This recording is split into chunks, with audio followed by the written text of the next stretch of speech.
Okay,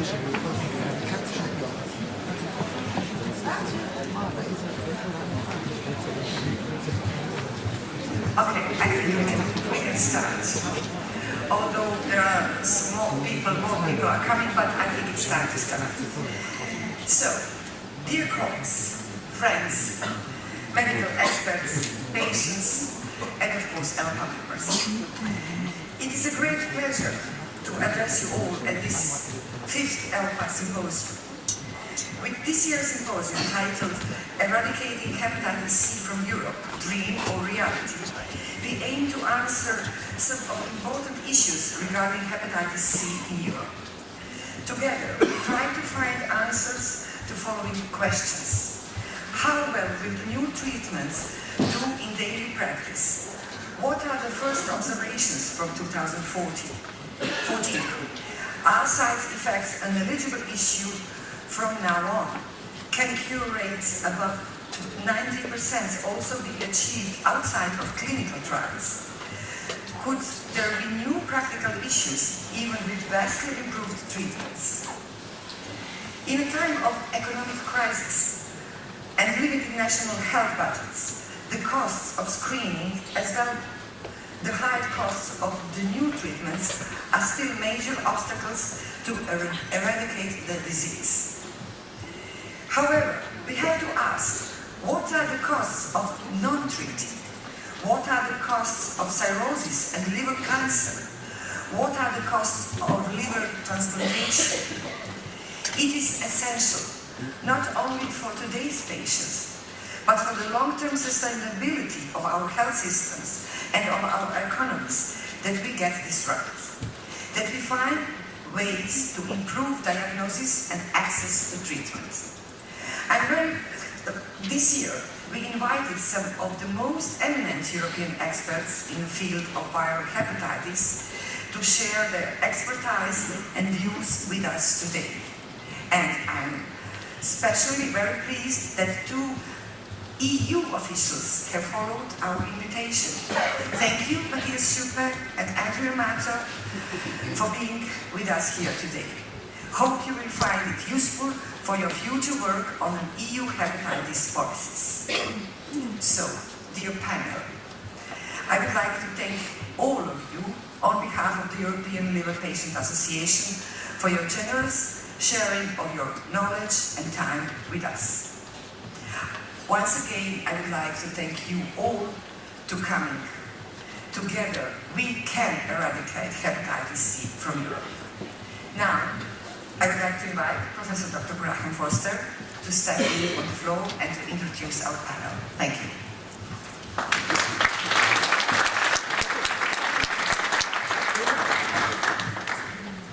Thank you very much indeed, and thank you for asking me to chair this very important symposium. It's a real pleasure to welcome you all to London. It's a delight to see so many people in the room joining common cause, because this is a common cause for patients, for physicians, for public health physicians, and dare I say it, for those who foot the bills. Because if we don't pay for treatment now, we will pay a great deal more in the future. This is the era of opportunity. This is the moment when hepatitis C moves from a possibly curable disease to a probably curable disease. And what I hope we can hear over the next hour or so are strategies and interventions that will actually take us from the possible to the probable. And I hope that we will leave here energised and committed to what I see as an achievable goal, which is the eradication of hepatitis C. So with that in mind, I'm going to move very rapidly through the programme. It's my great pleasure to start at the beginning, which is finding patients with hepatitis C. If we don't find patients, we can't get them on treatment. And Andrea Mata is going to join us from the ECDC and is going to present a European perspective on screening. Andrew, come and tell us what we need to do.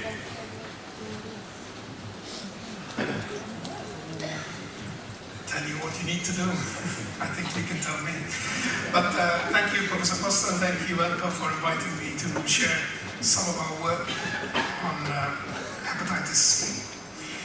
So, what I propose to do is share with you some of our work on the data, the hard data, and then we've done some work on cost effectiveness of screening, and perhaps we can come to some conclusions together.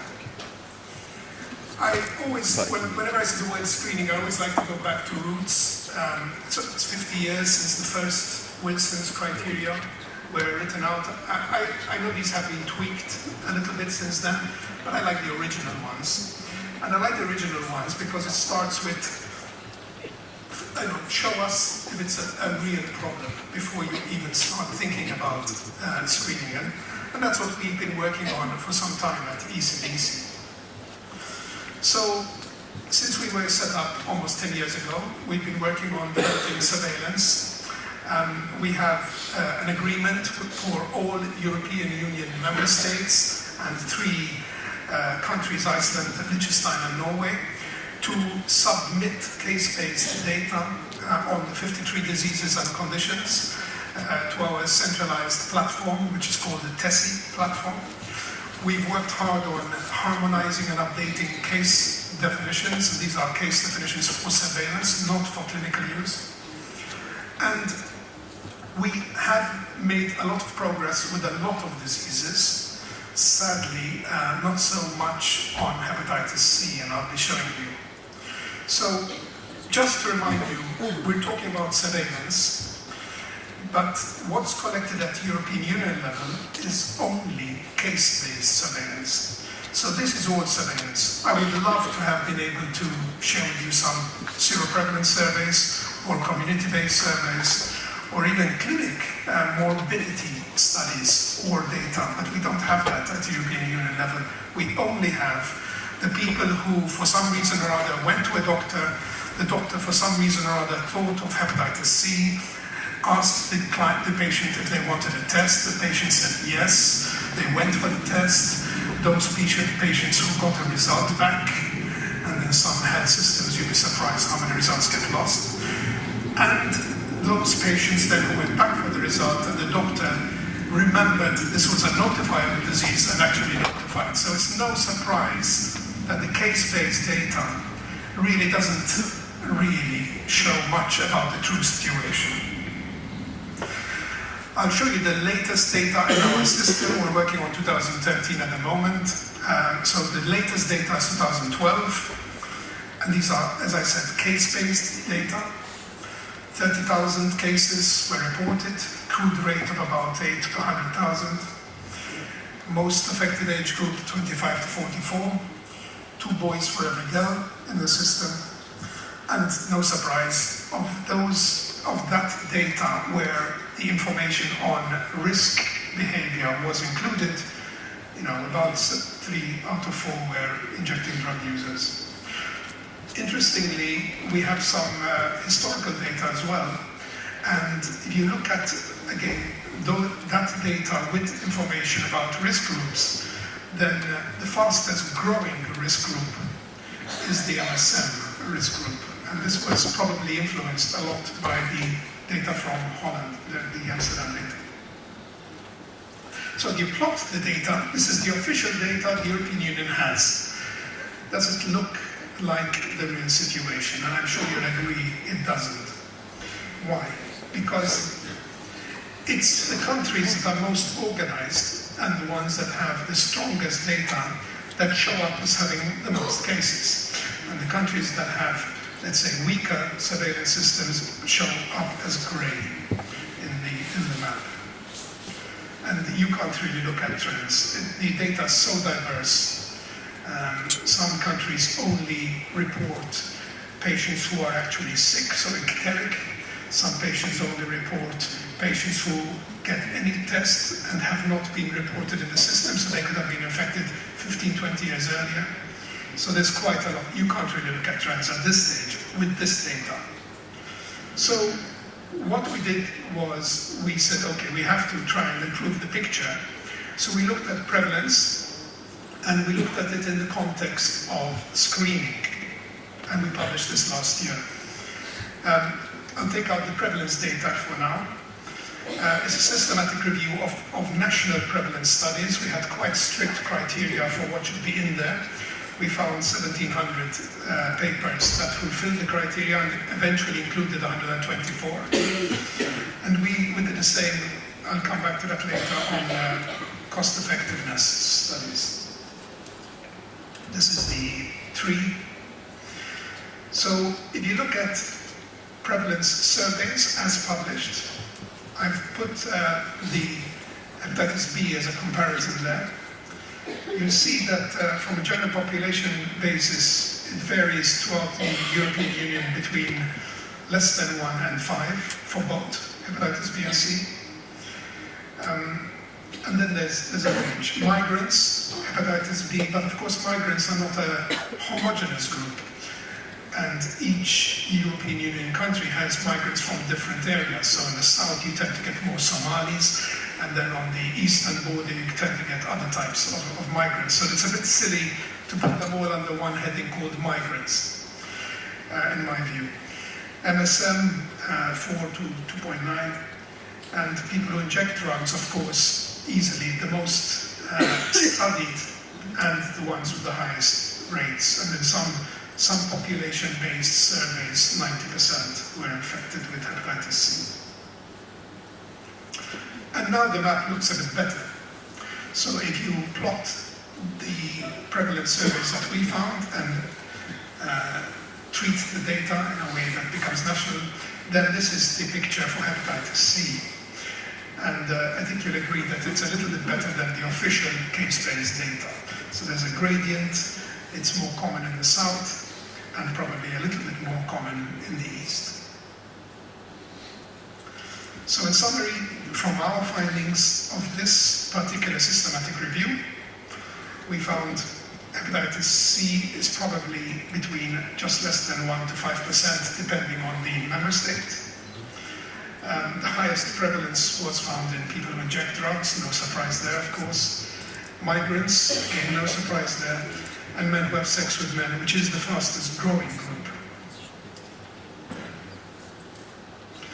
Coming back to the original Wilson's criteria that I had this nostalgia for, the other thing that it talks about or refers to is cost. And this is something, of course, where we have to, as a European Union agency, we have to work quite strongly on. We need to give evidence for member states and member governments to be able to prioritize between their meager health budgets. So we did a systematic review of cost-effectiveness screening. This is the tree. Only 29 studies made it through our quite rigorous criteria. And this is what we found. So the study again looked at B and C. I put them up there for you for comparison. I won't read through the whole table, but if you just look at it at a glance, I can tell you that the cost effectiveness is marginal at best, even when it was found to be cost effective.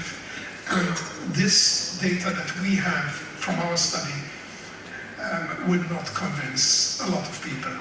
So it's the work out there so far, and I say so far because this is of course a retrospective study. It doesn't take into account the new treatments.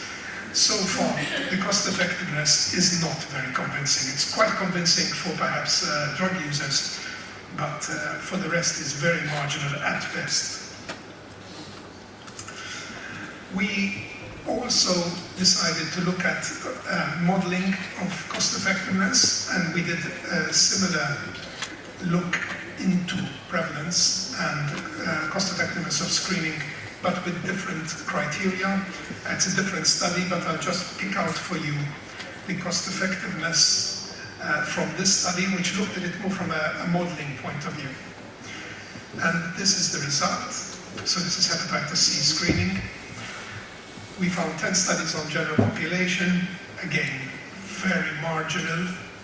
Antenatal screening not found to be cost effective according to the criteria of this inclusion. People who inject drugs, yes, that's quite strong.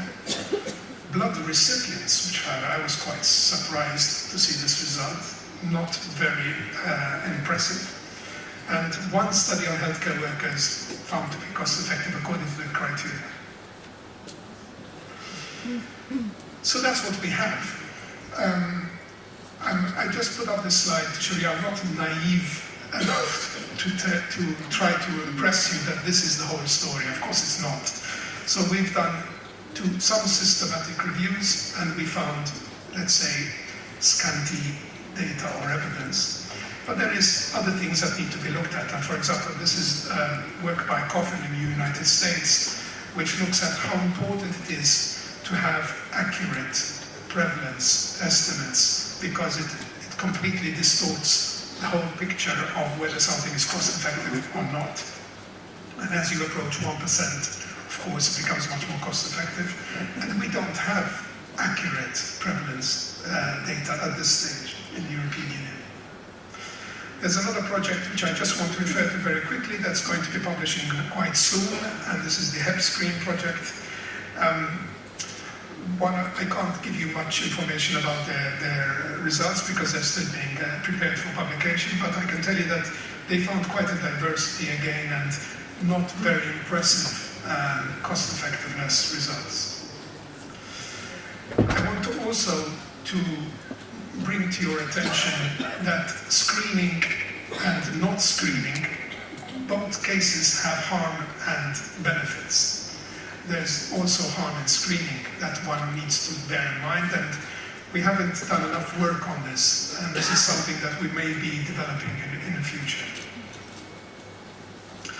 So, in conclusion, the epidemiological data, the official case-based data is quite, at this stage, needs a lot of improvement. The economic appraisal studies, cost-effectiveness studies, they're not overly convincing, but of course, that's going to change, especially with the new treatments.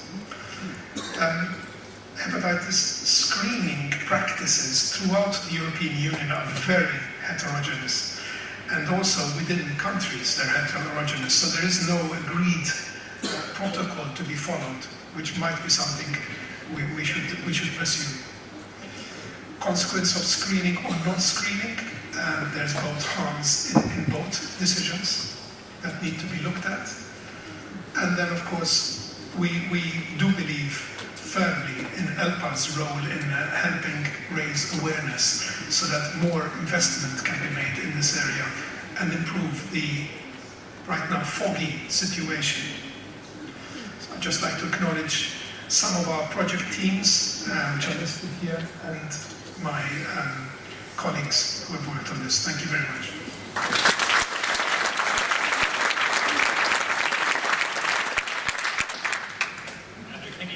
We're going to take questions at the panel discussion at the end, so please go and make yourself comfortable. Before we move on, can I just ask people who have chairs next to them just to move up a little bit, please? There are a few chairs free in the middle. If people could just slide along the rows, and there's a few spare chairs in front. So please do take a moment to sit yourselves down and make yourself comfortable before we move on. It's, I think, very powerful to have the public health opinion here, because it's far too easy to get excited and carried away by these wonderful new drugs and forget the slightly broader picture. And I think Andrew makes a very good point that it is not necessarily a done deal to run out and screen everyone for hepatitis C. We need to do this intelligently, in a thoughtful and in an evidence-based fashion. And for evidence-based, I can't think of anyone better than Massimo Colombo, our next speaker, who's going to run us through the value of sustained virological response. Massimo needs no introduction. He's one of the leaders in the field of health evaluations and lead hepatologist for the last few decades. Massimo, tell us about sustained response and what it really means. Thank you very much for this kind introduction, Brian. Good morning, everybody. I'm very thankful for the ELPA for giving me the opportunity to discuss with you this data. And of course, I would really appreciate if someone could start this machine working, because I'm making naive on this story. Should I touch on which button? There are many.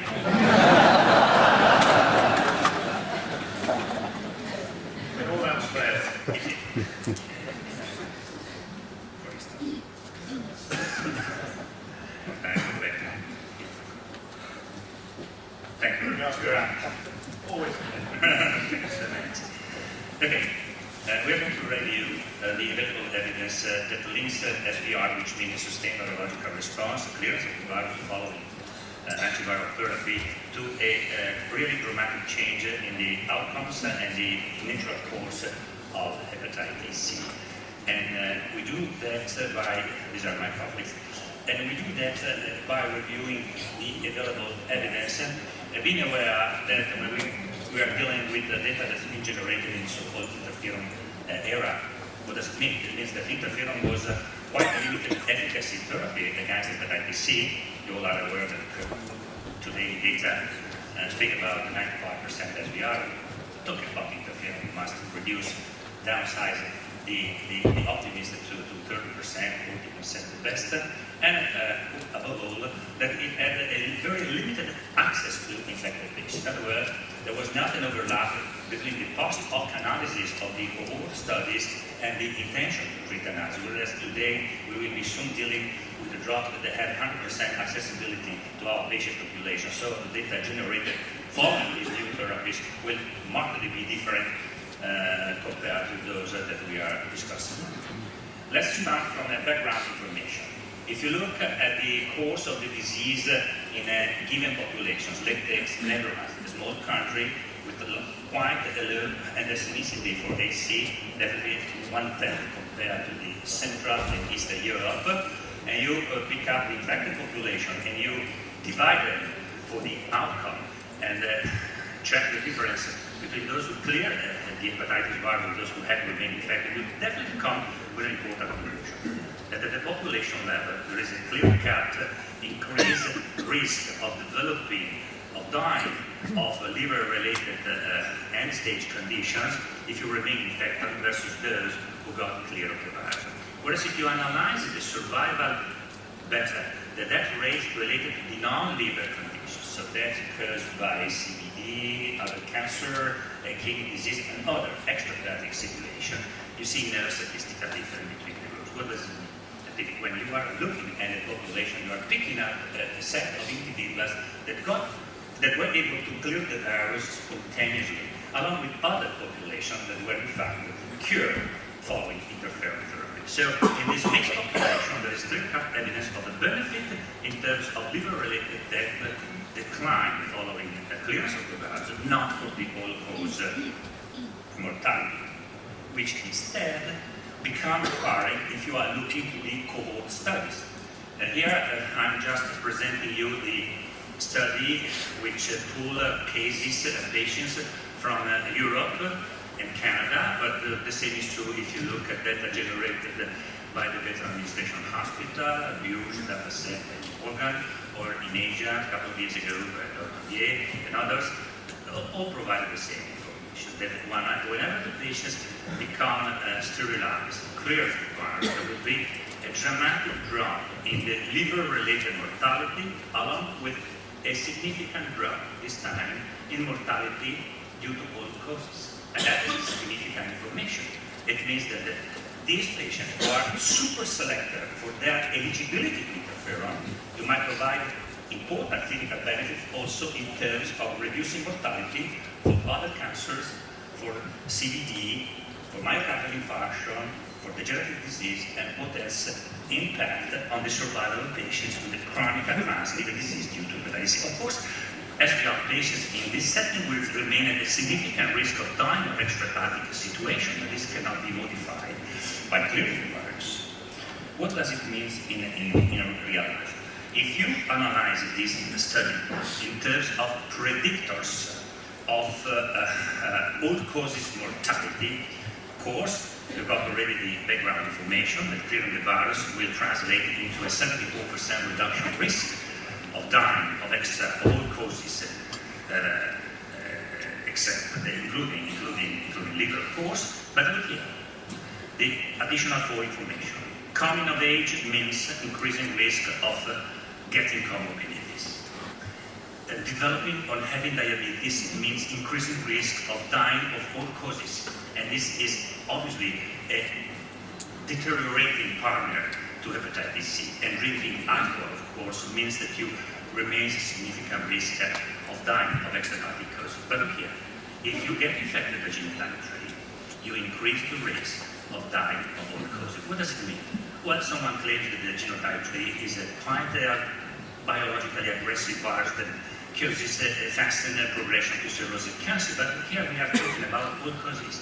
Now, genotype 3 is an epidemiological marker of a peculiar lifestyle, which means that you are bringing in the risk related to your lifestyle. In other words, using alcohol, using other drugs, and so on and so forth. So all in all, this study clearly indicates that if you get rid of the virus, you might improve also mortality, which is related to factors other, not only the virus, but other than the virus.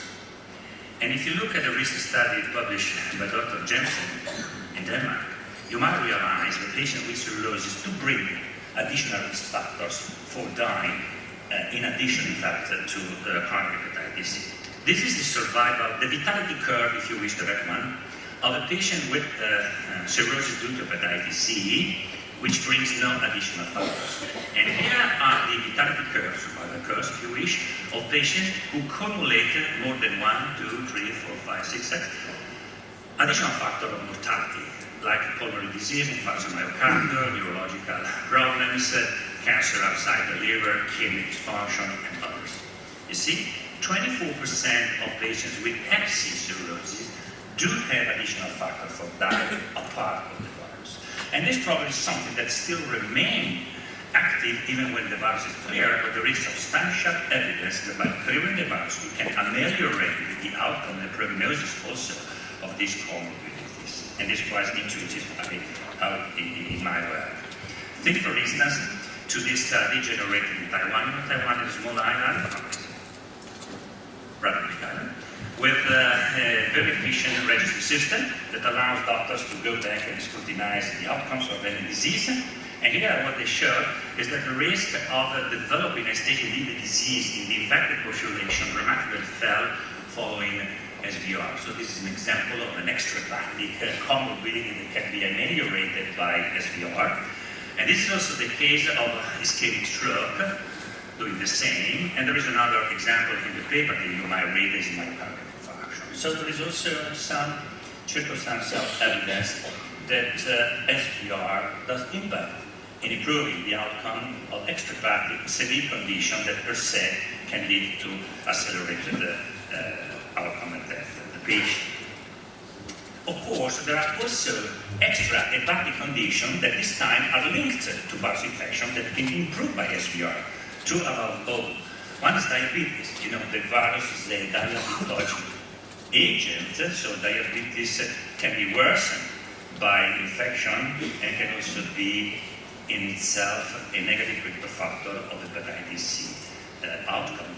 So clearing the virus might also reduce the risk of developing diabetes over time. This is a prospective study done in Japan, which showed clearly a significant reduction, decline in the risk of developing diabetes over the years in patients who got sterilized following interferon therapy.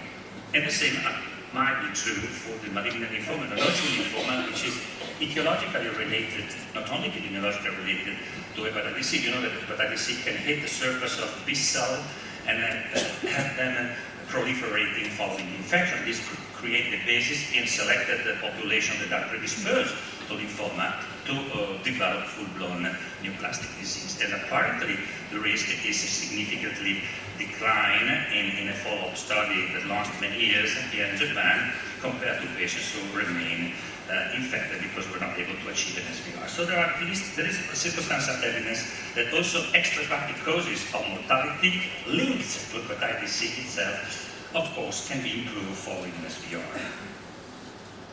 But what remains the important backbone of our clinical practice is that in patients who achieve sterilization, there is a dramatic drop in the risk of dying of liver-related end-stage condition. One above all, in certain areas of the world, is liver failure. In other areas of the world, is liver cancer.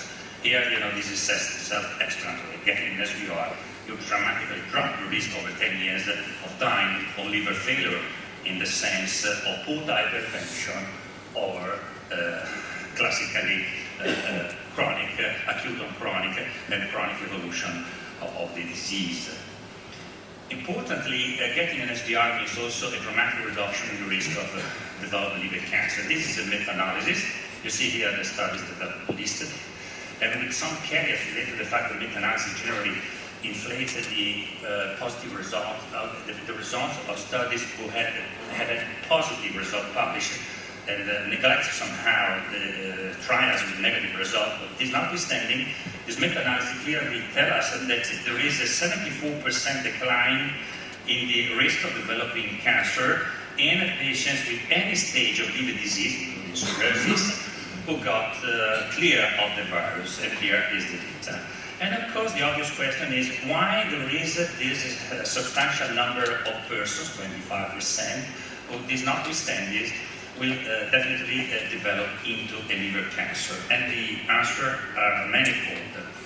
One possibility is that a set of patients following SVR can get rid of cirrhosis, whereas a tiny minority of them, 40–30%, will not be able to revert cirrhosis following SVR. This was clearly indicated by a study published some 6 years ago by a group in France. You see here, this is the risk of developing liver-related, let's say, negative outcomes in a group of patients who were not responders and responded, clear-cut difference.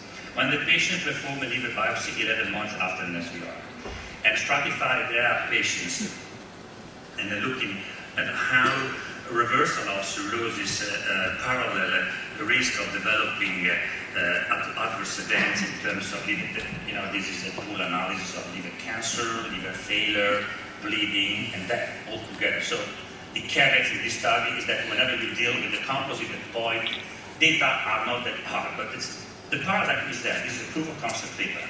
Patients who got rid of cirrhosis, because cirrhosis could revert following an SVR, did not go on with adverse events compared to those who remain cirrhotics. And this provided the basis to investigate the issue of cirrhosis reversal. And here you might read in Journal of Pathology Press this paper, where the risk of the chances of getting a reversal of cirrhosis is compared in a study in SVR patients versus non-SVR. This paper tells you something important. There is a significant group of cirrhotic patients who might have cirrhosis reversal. But tells you also something else that might be worrisome. For instance, that patients not achieving an SVR can have also reversal of cirrhosis. Here, the hypotheses are twofold. That transient inhibition of inflammation in the liver while receiving therapy might in fact result in an improvement of the fibrolysis activity in the liver, or, to my opinion, the best interpretation is that the inaccuracy in the definition of cirrhosis using liver biopsy, so sample size errors, account for this faulty interpretation. So you have to take into consideration that on this comparative basis, the probability of having a reversal of cirrhosis is definitely less than 60–70%, as has been said around by studies, uncontrolled studies. But this notwithstanding, the information is there. A certain number of patients achieving SVR will have a reversal of cirrhosis, and cirrhosis is known to be a dominant risk factor for liver cancer. Why patients do not reverse cirrhosis? One factor could be that coming of age, fibrotic tissues become thicker and poor of cellularity and cannot be reversible any longer. Another factor is that the patients coming of age accumulate more and more risk factor for progressing towards liver cancer. And the third important factor is that long-standing infection with hepatitis C will provide a biological basis for cancer to develop, because we are convinced currently that hepatitis C can cause directly cancer without needing the help and support of progressive liver fibrosis. If you take a cohort of patients who got rid of the virus and have been treated in the different stages of infection, don't forget that cirrhosis is not necessarily a disease. Cirrhosis is just a clinical stage of chronic infection. You may have initial cirrhosis, you may have mature cirrhosis, you might have decompensated cirrhosis. But cirrhosis is not per se a disease. It's just a stage of fibrotic tissue accumulation that goes along with chronic infection, like this group of colleagues of ours, including our own cases, did and presented recently at the ASLD meeting in Washington. You see, you can clearly understand that patients with cirrhosis had a greater risk of developing cancer in 5–6 years of follow-up compared to those with pre-cirrhotic changes in the liver, the so-called F3 or bridging fibrosis. But then when you stratify your patient for the risk of developing cancer, there is the worrisome information. The patients who got sterilized at an advanced age are more likely to progress to cancer than those who have been sterilized earlier. And this, of course, in my opinion, might negatively impact on the cost-effectiveness ratio of screening of age population. This could be an explanation why we are still, wondering how cost-effective is screening for liver cancer in patients with cirrhosis. Maybe because we are dealing with age population, and once you get sterilized, you do not improve the risk. But currently, the International Society recommended to keep on screening patients with cirrhosis who have an SVR. In my opinion, they are perfectly right, because when the patient is sterilized, the chances of receiving a curative treatment for their cancer are 3-4-fold higher than the patients who have remained chronically infected. The reason why Asian population is at greater risk of liver cancer, we have already discussed it, but one possibility is that this population is also at increased risk of lifestyle factors that increase the risk of cancer, like alcohol consumption or diabetes. This is a study done in Asia. You see here chronic hepatitis with an SVR, liver cirrhosis with an SVR versus the pairs non-SVR. And you see here with the caveats of this group of cirrhotics, where the number of patients with diabetes were too few to make the confidence interval significant, there is overwhelming evidence that these two factors matter in terms of providing additional risk of developing cancer once the patient has got an SVR. So getting an SVR is instrumental, but if you keep on being exposed to additional risk factors like diabetes or alcohol, you still are at significant risk of developing liver cancer. So, ladies and gentlemen, I just ran a little bit through this piece of literature to tell you that there is no question that a sustained virological response is a real game breaker for hepatitis C patients. We are looking forward to having these new DAA-based regimens that apparently will increase access to patients, populations, to infected population, and will probably improve and boost our ability to impact of the natural history of hepatitis C. In fact, just focusing on the currently available literature based on interferon ribavirin treatments, we do have enough evidence to say that SVR is associated with a significant decline in mortality for all causes, particularly for liver-related conditions, particularly liver failure and liver cancer.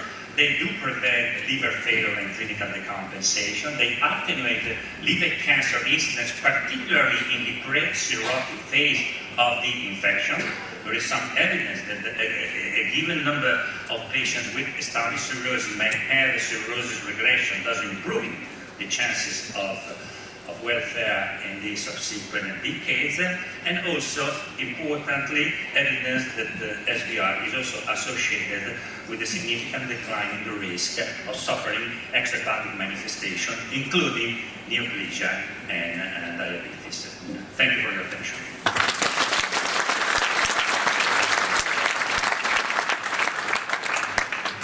Thank you, Massimo. A masterly review with, I think, a very simple message. If we clear the virus, the evidence is overwhelming, patients get better. So the question is, how can we do that? How can we get more patients to clear virus? And let's turn to policy, and let's think about EU policy for a moment. And Matthias Schut from the EU Directorate is now going to talk about what the EU can do to help you. And we English are very keen to hear what you have to say.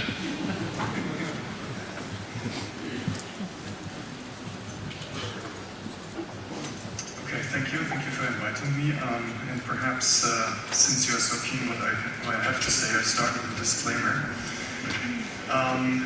which means the EU's competence in terms of health and healthcare. We do not have a provision in the treaty for harmonizing member states' public health legislation, except for a very select number of cases. So that means that the competence for health and for the organization of health systems rests mainly with member states. However, in Article 168 of the treaty, it is foreseen a coordination for serious cross-border health threats, And towards the end of last year, we have adopted this decision on the serious cross-border health threats to health, which will also impact on the way we can respond to hepatitis C. Now, the actors on EU level regarding infectious diseases is the European Commission Directorate SANCO for Health and Consumers, but also Research Directorate. And as far as we go into neighboring countries, there are also other services involved, for instance, Development Cooperation, External Action Service, or ECHO. And we have several agencies which are also dealing with infectious diseases. We've seen European Centre for Disease Control and Prevention works on identification, assessment and communication of current and emergent health threats. We have the European Medicines Agency, which authorizes vaccines and drugs and monitors their safety. We have the Executive Agency, which implements the EU Health Programme and also the Consumer Programme. We have the European Monitoring Centre for Drugs and Drug Addiction, which also provides evidence and guidance in terms of drugs. And we have the European Food Safety Authority, which is also relevant in terms of not necessarily hepatitis D and C, but for instance hepatitis E and A. Now, limited competence doesn't mean that we are not doing anything. Since 1999, we have passed a couple of legislative measures and initiatives, starting up with the setting up of a network for epidemiological surveillance and control of communicable diseases. Then setting up an early warning and response system for the prevention and the control of communicable diseases.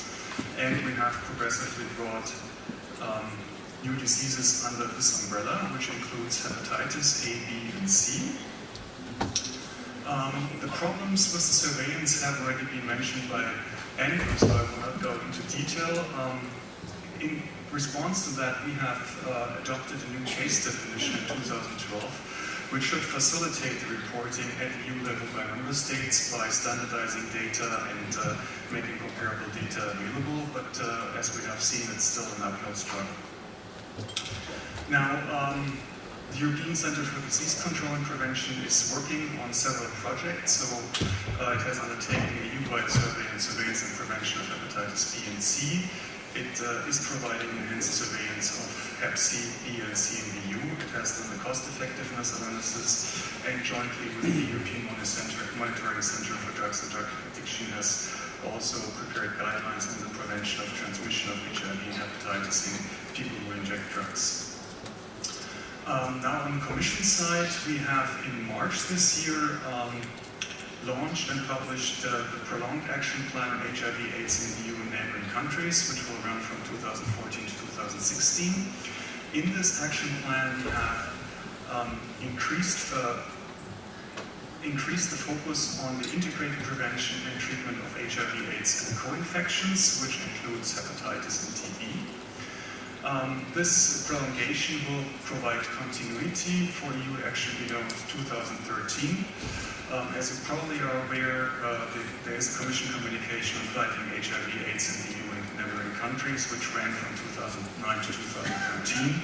And as a follow-up action, we have prolonged the action plan, which also was originally foreseen to run from 2009 to 2013.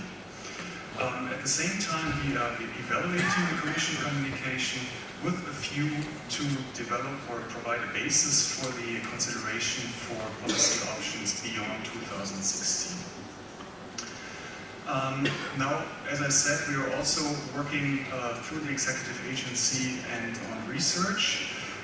Through the Public Health Program, the first program 2008 and 2003 to 2008, we have funded several projects which address hepatitis C.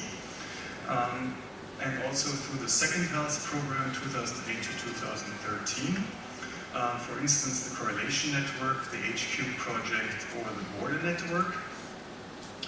And as Andrew already mentioned, the EU Hep Screening Project and the CLO2 project.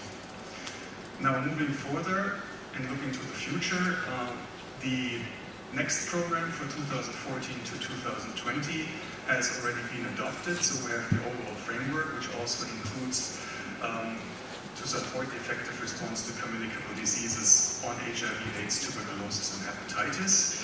And we're now in the process of adopting the annual work plan for 2014, which should be published towards the end of this month, beginning of next month.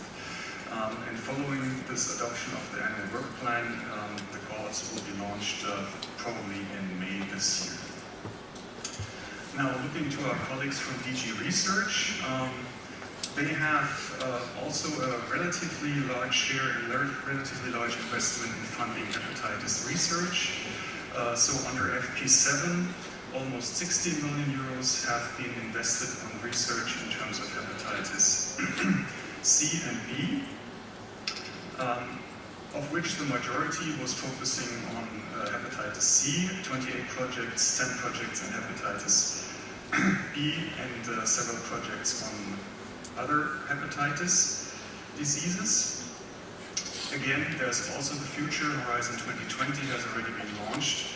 The calls are in progress, and there are 3 priorities for Horizon 2020, which is excellence in science, industrial leadership, and societal challenges. And we have yet to see, which we will see closer towards the end of this year, how many calls in terms of hepatitis or addressing hepatitis and liver disease have been submitted and have been successful. Now, when we had our preparation meeting yesterday, the issue surfaced that several of my colleagues will raise the issue of bulk purchasing of countermeasures or medicines, and I thought it would probably be a good opportunity to also talk a little bit about this issue. Within the framework of the directive on addressing cross-border threats to health, there is a new instrument available now, which is the joint procurement of medical countermeasures, which should support and facilitate the preparedness to address cross-border threats to health. Now, the joint procurement agreement defines the arrangements that are governing the joint procurement of medical countermeasures, defines the rules that govern the choice of the procedure, organization of the assessment of the tenders, and the decision process of the award of the contract. We have indeed just 2 days ago published the text for this joint procurement agreement, and it is now up to member states to ratify this agreement. Once this agreement has been ratified by at least a third of member states, the Commission can then start to organize the process of joint procurement agreements. The first joint procurement agreement will be carried out on the procurement of pandemic vaccines. We have already an indication of 24 member states who will participate in this procurement process. 3 other member states will not, or have indicated that they will not participate in the procurement. And overall of the 28 member states, 27 will participate in the joint procurement process at all. So we have a relatively large coverage, with the exception of 1 member state. All member states will participate in the process. Now, how does it work? There is a steering committee that steers the overall process, in which the member states are represented. To be clear on that, joint procurement agreement is an instrument that the European Commission can provide to member states. The member states have to decide whether and for what they want to use this procurement process. So it's the member states who are in the driver's seats. They are represented in the joint procurement agreement steering committee, and then there's another steering committee which drives the specific procurement process for the various countermeasures. The process here again is voluntary, so even if member states decide that they go, for instance, for a procurement process for pandemic vaccines, not all member states are bound to participate in that. So they have to declare whether they will participate or not, and that's all on a voluntary basis. We do expect that the first meeting of this steering group will take place towards the end of this year at the earliest, and that will also be the time when we will discuss with member states what the next steps will be. We will then also see or get the views of member states what they want to do beyond pandemic vaccines.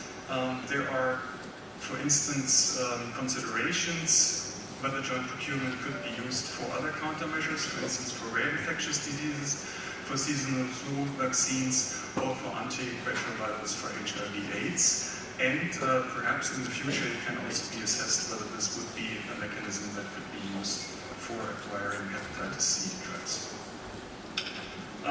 Yes, that's so far everything from me. Just you can have a look at the websites of the various agencies that are involved. Thank you.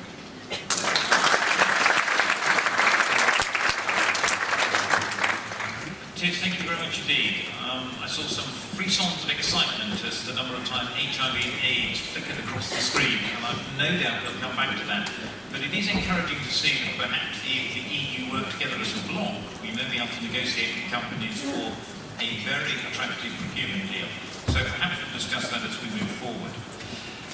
I think we all recognise that Europe is a very heterogeneous place, and we all recognise that many of the developing countries within Europe are going to struggle to provide access to these wonderful new medicines. So I'd like Adriana Vince, if you may, to address that really very important issue of how do we equalise access and how do we make sure that everyone benefits rather than just the rich. Thank you very much. Good afternoon, ladies and gentlemen. I want to thank ELPA for inviting me here and to be a part of this exciting moment, historical moment of medicine, I should say.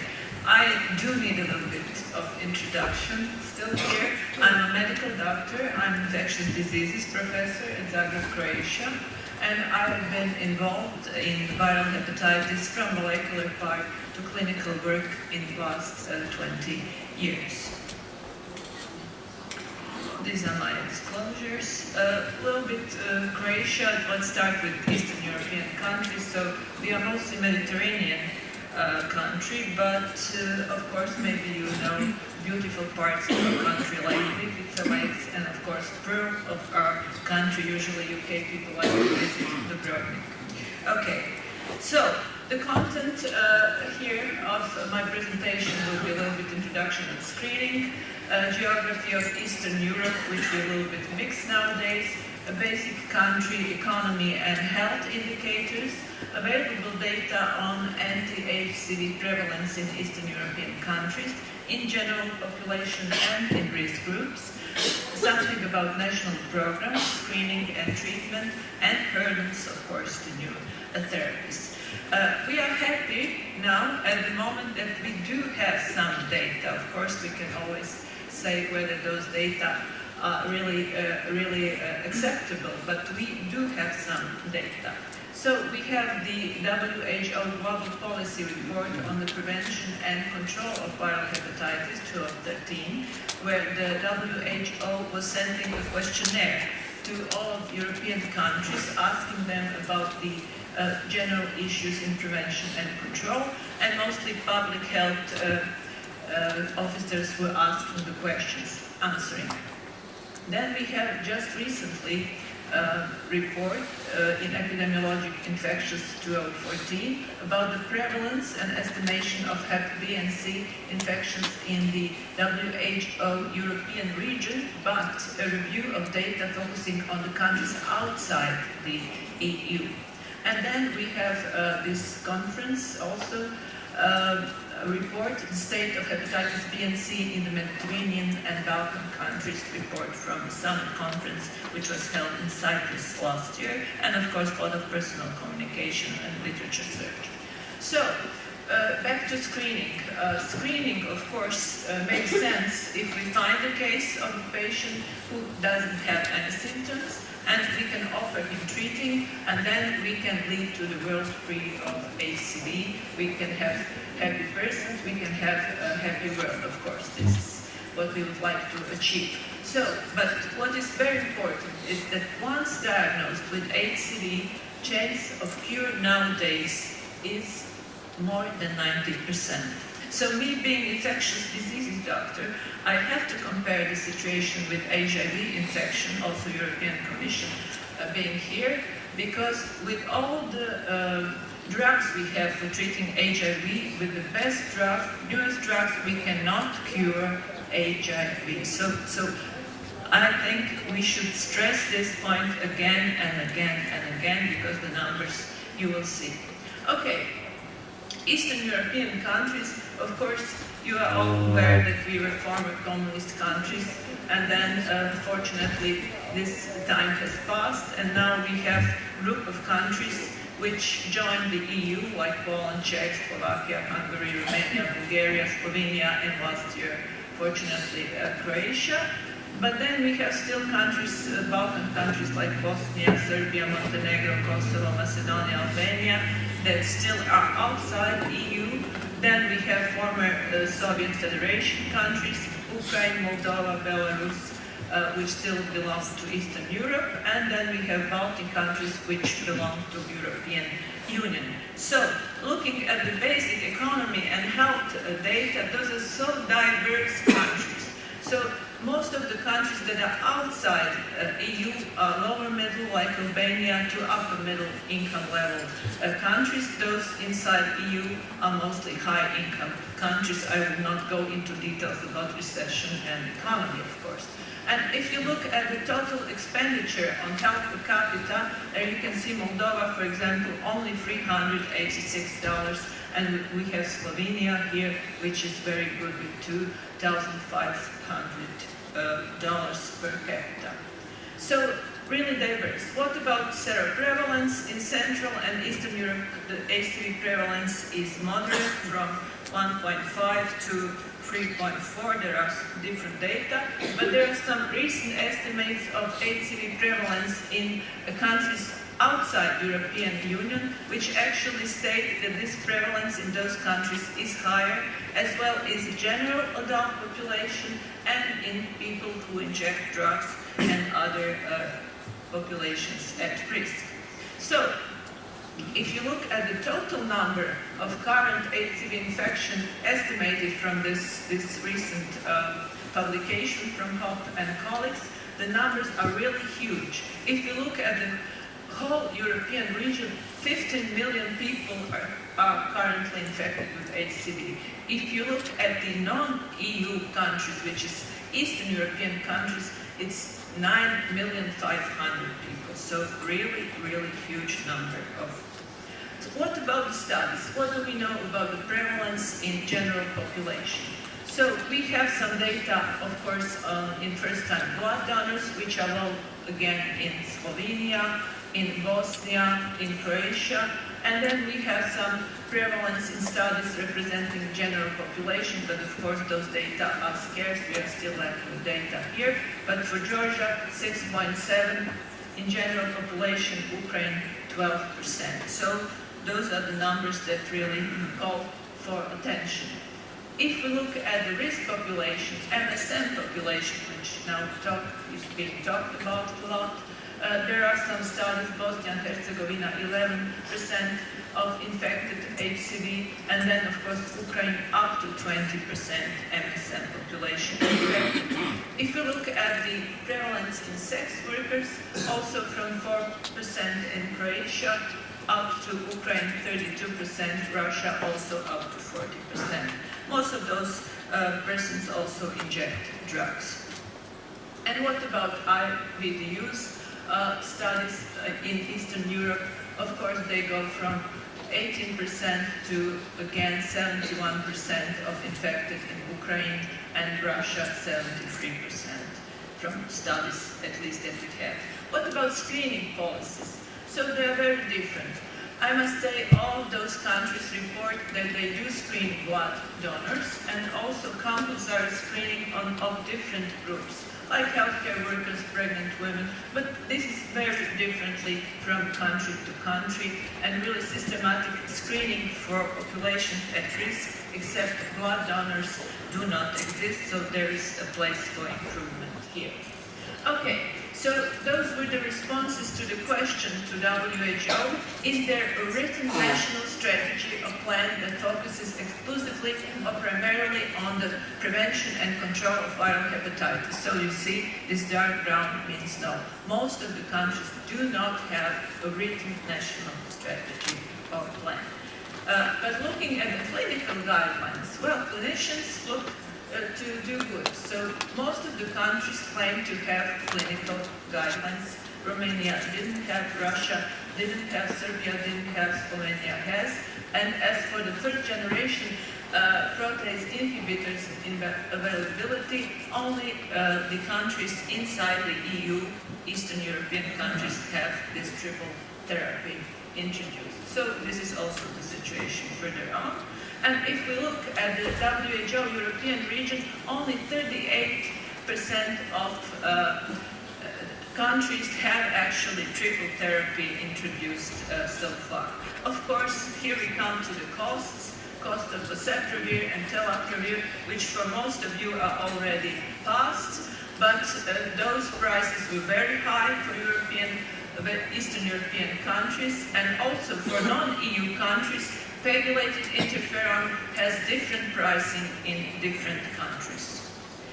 Also availability, comparing to Western European countries once the drug is registered, is very, very different for Eastern European countries. So you see, triple therapy became reimbursed in East-West Europe in 2011, and here are the Eastern European countries. They are inside EU 2 years later, and Bulgaria still to come. So we do live in different societies. This is just email I have received from my PhD student from Kosovo, who I was doing the HCV molecular epidemiology work, and I was helping him with reagents and couldn't do it anymore. And then he just wrote me an email and said that he knows about the huge support that we have given him, but he knows that how much this costs, but he's running a department in which consumables for sequencing and RT-PCR are luxury. We are coming from two different societies. We barely have funds for daily microbiology consumables. So we have to be aware of that, at least at some extent. So what about new therapies? Well, this looks fantastic. When will we be able to use it? What are the prices? We are all talking about sofosbuvir, and no doubt that it is very effective drug. $1 million pill is around for some countries. And then there's this clever article which actually calculated minimum cost to treat hepatitis C, where actually the whole regimen, even including cimeprevir and riba, would cost less than $500. So we also have to think about that. Of course, this is the public reaction to those costs. We will see how this will end. Egypt is the country mostly talked about in those days, but we'll see. Well, coming to major issues in hepatitis C treatment funding policies in Eastern Europe, implication for the availability of triple therapy. What are the major issues? National health insurance funds cover, at least in part, the price of Hep C treatment, including diagnostic monitoring. But in reality, access to treatment is restricted due to financial limitation of the National Health Insurance Fund. So we are poor economists, we have to admit it. Patients' financial contribution and additional state or private healthcare insurance is required to provide Hep C. Insurance schemes in some countries do not even cover unemployed individuals. Some countries requested funding from international donors, as you may know. So we have to take all this into account, and successful approach will likely be a result of all of us here, also with our governments, physicians, patients, and pharma companies, of course. From the government point, what can we do? Development of comprehensive and coordinated national strategies, more active role in harmonizing efforts of governmental and non-governmental levels, activation of governmental mechanisms aimed at reduction of pharmaceutical spending in the field of Hep C, patients, of course, this is your symposium, close collaboration with government and medical professionals, leadership. Now is the time for leadership in public awareness campaigns on Hep C. And also, you have to collaborate with pharma companies in effort to promote new drugs. Physician leadership in creation, implementation of national prevention testing, education of family doctors, etc., etc. So, I will come to my conclusions now. Despite the clear benefits of DAAs and new drugs in providing a cure, treatment costs are likely to remain an important obstacle to achieving excellence in HCV clinical care in Eastern European countries. So continuous EU and WHO coordinated efforts will be needed to harmonize the access to treatment in Western and Eastern Europe. And back to the title of my talk, yes, we do need good national plans that include clever screening programs for population at risk.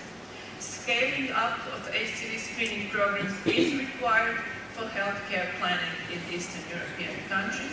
This will help economy estimates in negotiation with various stakeholders and also help patients' organization to gain the public awareness of the curable disease. Okay, thank you for that.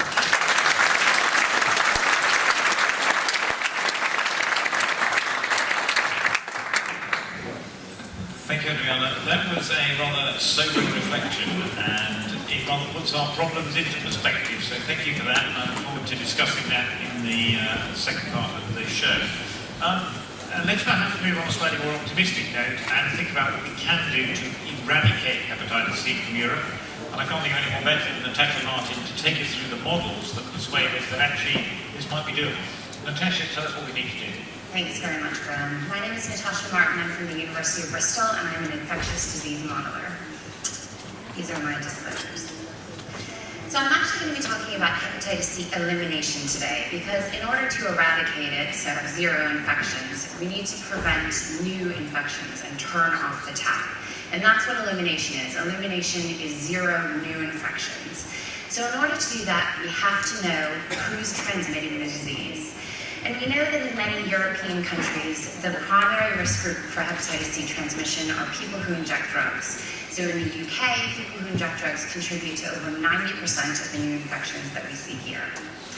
Now, there is effective harm reduction interventions for hepatitis C in this group. So opiate substitution therapy and high coverage needle and syringe programs can prevent hepatitis C acquisition.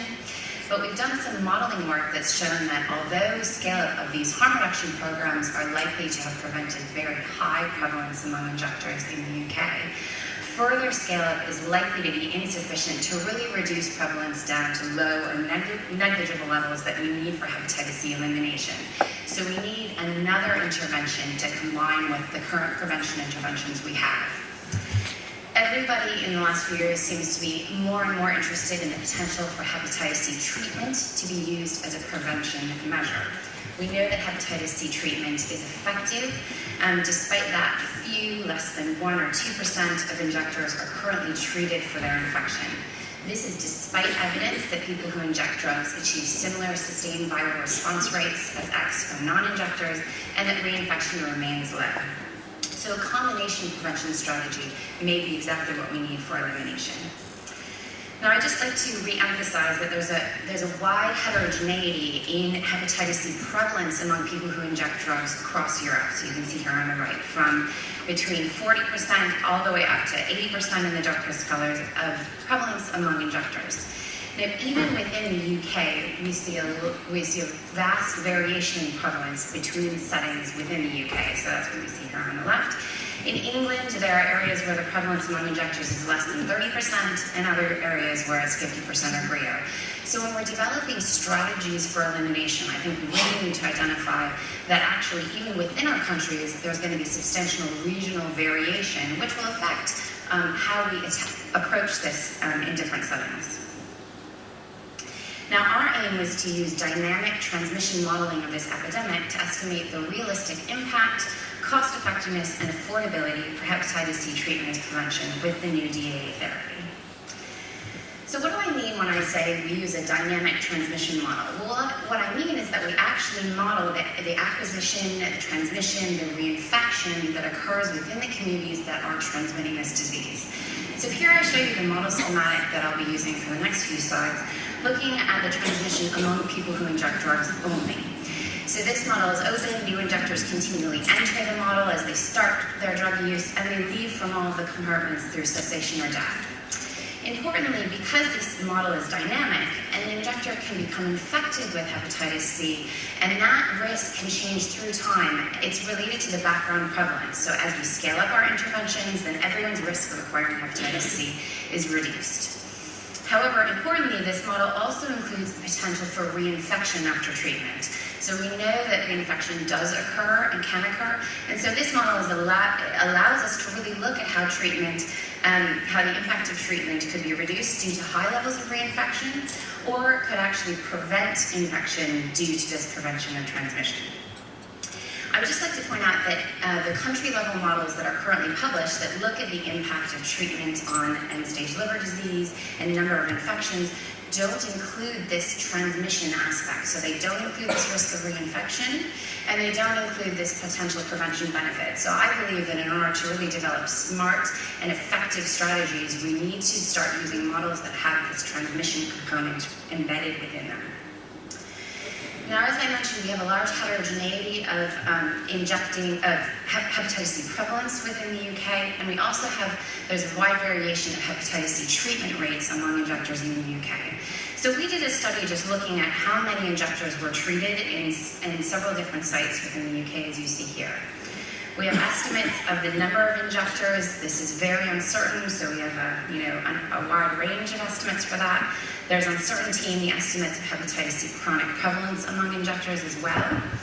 We estimated hepatitis C treatment rates among injectors. In this case, we defined a person who injected drugs as someone who is on opiate substitution therapy or had evidence of injecting in the last 3 years. And we use this information to estimate the current treatment rates achieved in these settings among people who inject drugs. And what you can see here is that there was a variation in hepatitis C treatment rates of injectors, and there was a wide variation of treatment rates per year. So where I work here in Bristol, we have a fairly low treatment rate of 5 per 1,000 injectors treated annually, but in Manchester and Nottingham, 4-fold higher rates. So we used these data to implement a model where we estimate what the hepatitis C chronic prevalence among injectors is, that's here on the y-axis, in these different settings over time. So the blue squares show you where we are right now, what the hepatitis C prevalence is right now. As I mentioned, you can see there are areas in the UK with prevalence of 40 to 50%. This is chronic prevalence. And there are other areas such as Dundee in North Wales where the chronic prevalence is about 20 to 30%. And the very light, ghostly white boxes show you what we could achieve in 10 years with current treatment rates using the existing SVR that we achieved with peginterferon and ribavirin. So you can see that actually with current treatment rates and with current treatments, actually there won't be much of an impact in these settings. However, if we scale up treatment rates to what we think we are achieving in Manchester, 26 per 1,000 injectors annually, and we use the new interferon-free DAAs with the 90% SVR, then in the black squares you can see that we could reduce chronic prevalence in these settings by 50%. So dramatic reductions in prevalence in 10 years, and if you look at this one setting in Dundee, you can see that you've reduced prevalence to very negligible levels, and the results are similar for incidence. So really in Dundee, we're driving towards elimination with this strategy. Now here's a different piece of work that we published in Hematology looking at the impact that we could see with the interferon-free DAA therapy in Edinburgh. And Edinburgh is a fairly low prevalence setting at about 25% chronic prevalence among injectors. And this slide shows you what we could achieve over time with current levels of treatment in the black, a sort of modest decrease in chronic prevalence, but again, the scale up to just 40 per 1,000 injectors annually could reduce prevalence to elimination levels, really preventing this transmission in 15 years. However, so even though these scale up may be achievable, will they be affordable? So if you take the example that I just pulled out of scaling up to 40 per thousand injectors annually in Edinburgh, that actually means that you would need to treat 168 people who inject drugs in Edinburgh per year. Now at 35,000 pounds of treatment, that would be an annual budget just to treat injectors for this prevention strategy of £6 million, so just over 7 million euros each year. So even in settings such as the UK, at current drug prices, although this is achievable, it's unlikely to be affordable. This slide I don't have enough time to go into in detail, but what it effectively shows you is that in order to eliminate the disease and minimize costs, what we need is a combination prevention strategy. We don't want to do this with treatment alone, and we need to scale up treatment and we need to scale up harm reduction. So this shows you in one setting, a 40% chronic prevalence setting, the impact that you could achieve scaling up treatments, that's on the y-axis, and scaling up harm reduction, which is on the x-axis. And the heat map shows you the impact that you get with those levels of scale up. So the white is a very, very high impact. It's a reduction in incidence and prevalence within 10 years of 80 to 90%. So that's really driving towards elimination. The red, if you have very low levels of treatment and low levels of harm reduction, means you get very little impact. And the message of this is twofold. In order to scale up, in order to reduce prevalence by over 40%, you need hepatitis C treatment. In order to eliminate the disease, which is up here in the white section, we need a combination intervention strategy. And if you follow these lines, what it shows you is that as you scale up opiate substitution and needle and syringe programs, you reduce the number of people that you need to treat. So you can use this to actually optimize the allocation of your resources between these prevention interventions. Now the last piece of work I want to talk about is cost effectiveness. We know that there are the new EASL guidelines that talk about prioritization of treatments. And this issue of prioritization, especially in the interferon-free DAA therapy era, is critical. So we wanted to assess which patients should be prioritized for hepatitis C DAA treatment. Now the current EASL guidelines say you should prioritize people with cirrhotics and severe liver disease first.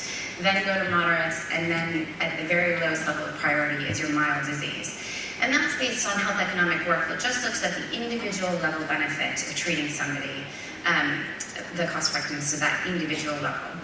We wanted to extend that model and actually include the possible prevention benefits of treating somebody in the earlier stage of disease. So although you may be not preventing their immediate, for example, a decompensation, you may be preventing many infections, which could change your cost effectiveness allocation. What we see with our model, this is a cost effectiveness model again that includes this dynamic transmission component. We use this model to evaluate in 3 baseline chronic prevalence settings, 20, 40, and 60% chronic prevalence.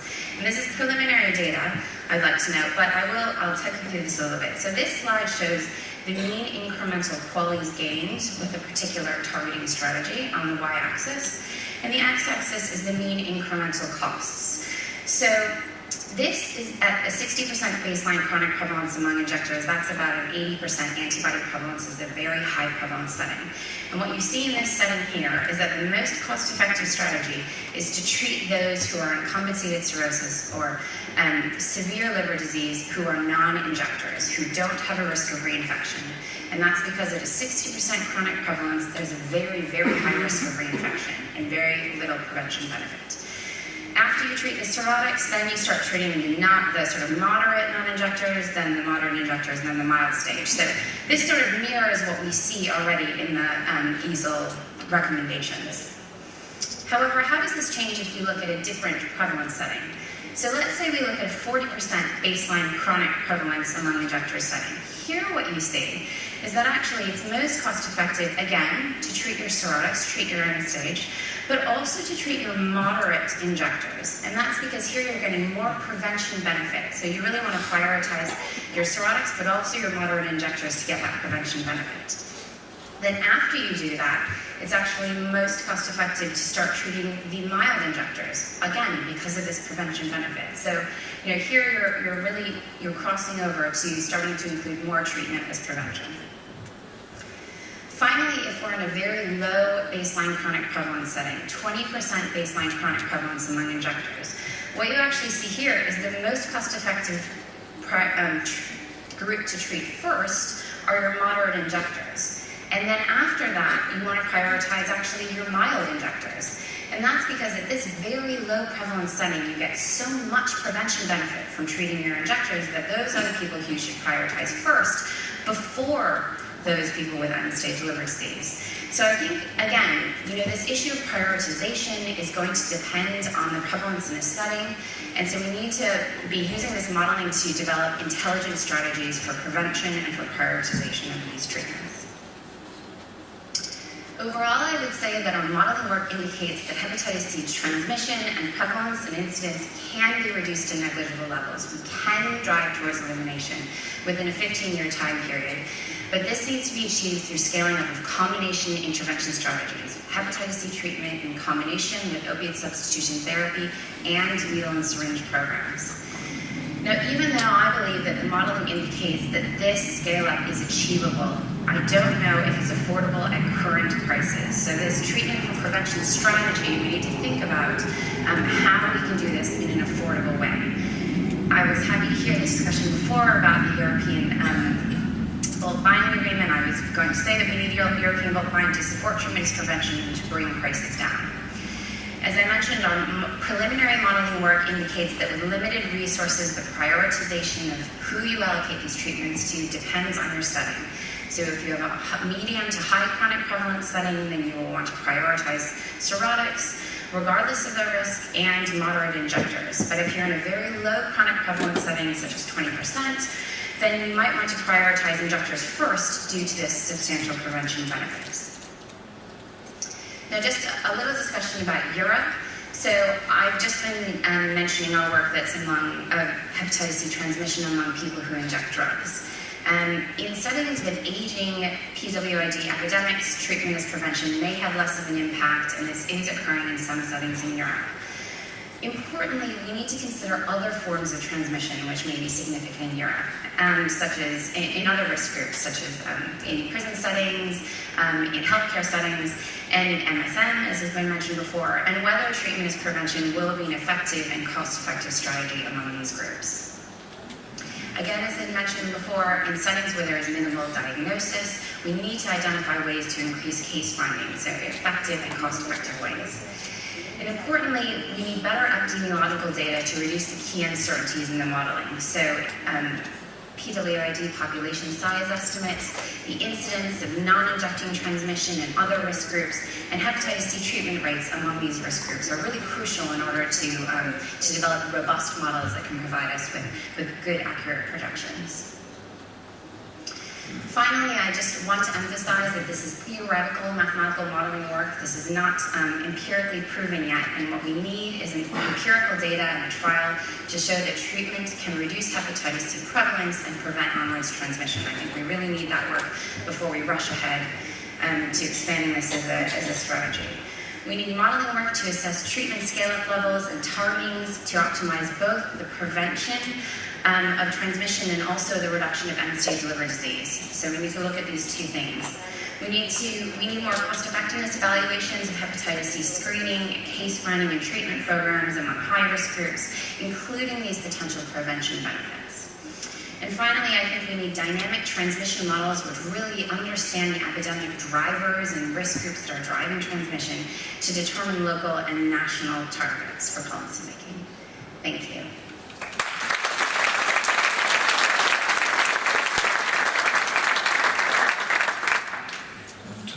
Thank you very much indeed. It's nice to see what we could achieve, and perhaps to wrap up, it's appropriate to ask Thomas Berg to tell us really how we might be able to achieve it all and how we might get rid of this virus.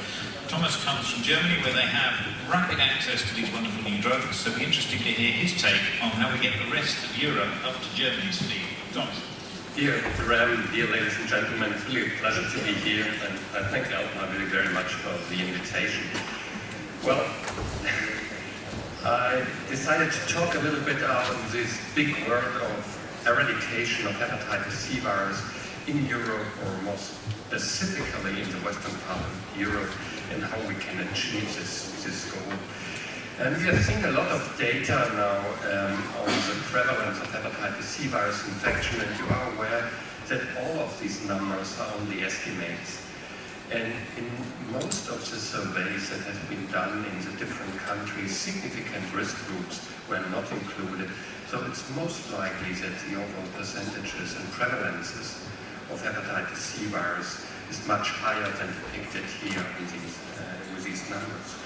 But overall, and I think it's probably not so important, we are dealing with 70, 80 million people being infected with hepatitis C virus infection. So how to eradicate such a huge prevalence in the population here in Europe? There are recent data presented here, and I would like to share with you the experience we have. And I think these data clearly show that we have to do something, and that we probably, as you're all aware, we have neglected the importance of viral hepatitis, especially in comparison to the HIV infection. And these are data of a global burden of disease study that was done, and to estimate the deaths related to so-called blood-borne viruses. This means viruses being transmitted by blood, like hepatitis B, hepatitis C, or the HIV infection. And here globally for Europe, you see the trend in the death rate in the different years, starting from 1990 to 2010. And you see that hepatitis C virus infection is a leading cause of death for these virus infection. And there's an increasing trend in the recent year. Hepatitis B more or less stable, also some slight increase probably, but you see with HIV, a significant reduction in mortality has been achieved. Just to show you the number of virus-related deaths in Europe that were calculated from the study, so in the EU, 8,000 people died in 2010 due to HIV, 70,000 due to HCV, and 31,000 due to HPV. And because we are here in England, and a comparison here to Germany, and this data will be also shown here during the EASL meeting, you see that there are even country-specific difference in the death rate that can have something to do with screening, treatment rates, and all these issues. You see that here the increase in hepatitis C deaths in the UK as compared to Germany for B, and in all these countries a clear decline in the HIV-related mortality, and in all these countries hepatitis C is a leading cause of death. So what's the reason for these differences, and why we have seen such a nice reduction in mortality of HIV infection, and we haven't achieved the same with hepatitis C and hepatitis B? Probably the answer is again money. And I think the same trend I've shown you here for Europe has been shown also for the US, where the death rate for HIV is declining and the death rate for HCV is increasing. So it's quite similar as the data I've shown you for Europe. And you see here what the $1 billion are that will be spent for HIV, HPV, and HCV infection for care. This means also treatment of patients, for prevention strategies, and for research. You see, you cannot really see the amount of $1 billion spent for hepatitis B and C. So a significant funding for HIV infection. So it tells you that if you put money for care, prevention, and research, you may alter the death rate and the mortality and morbidity rate of these infections. What do we expect as the future hepatitis C virus-related disease burden? And there's a recent survey now published in the Journal of Viral Hepatitis, and these figures looks a little bit complicated, but you only have to draw your attention to this blue line, and this shows you the actual number of people being infected in these different countries with hepatitis C. So you see here in the 50s, The infection rate for hepatitis C in England was quite low, as in all the other countries. So the epidemics with hepatitis C started somewhere in the 70s, and then there's an increasing number of infections. But here we are in 2014, in many of these countries, we've already seen a decline. So globally in Europe, there's a decline in the number of new infections and the overall number of infected people. But what does it mean for endpoints, so the consequences of the chronic disease? And this is depicted here in this slide, and what you can see here is the number of the percentage of patients here, or it's the number of patients developing hepatocellular carcinoma, decompensated cirrhosis in light blue, or liver transplantation in dark blue. And you see, although we have a decline in the percentage of patients being infected in the next years, there's still an increase in the complication rate, in the death rate, the hepatocellular carcinoma rate, decompensated cirrhosis rate, and the rate of patients that need a liver transplant. But again, you can see differences in different countries. In England, it seems to be a further increase until the year 2030. In France, there's already a significant decline in the year 2030 due to a different strategy in the treatment rate and screening rate. Similar trend in Germany and in other countries, you saw an ongoing increase because probably of low treatment rate. So how to best eradicate a viral infection? What can we do to alter the future? Well, normally if you would like to eradicate an infection, you have a vaccine. And when you have an effective vaccine, you need an effective vaccine program. It has clearly been shown only to vaccine certain risk groups is not really something that works. You have to vaccine everyone, and this was quite nicely shown for the vaccine programs in Asia and Taiwan for hepatitis B, where it had an HBs prevalence of nearly 10%, and now after including a vaccine, the HBs antigen prevalence is less than 0.5%. So a vaccine works quite well. But we do not have a vaccine, and I think we will not expect a vaccine for hepatitis C virus infection in the future. So treatment, not only as prevention, but also for eradication of the infection is our only chance. But as mentioned previously, we have the chance to eradicate hepatitis C in contrast to HPV or HCV, where we have to maintain treatment in order to control the infection. But just by a very short treatment period, we can eradicate the infection. So, for eradicating by treatment, efficacy, treatment rate, barriers against treatment, and this can be costs, but also side effects, and the percentage of people being diagnosed are the most important players when we're dealing with eradication of the infection by treatment. Now, to understand the treatment rate, cure rate, and what it will, and how this alters the natural history of the disease or the global burden and the death rate in a given country, we have to do some mathematics.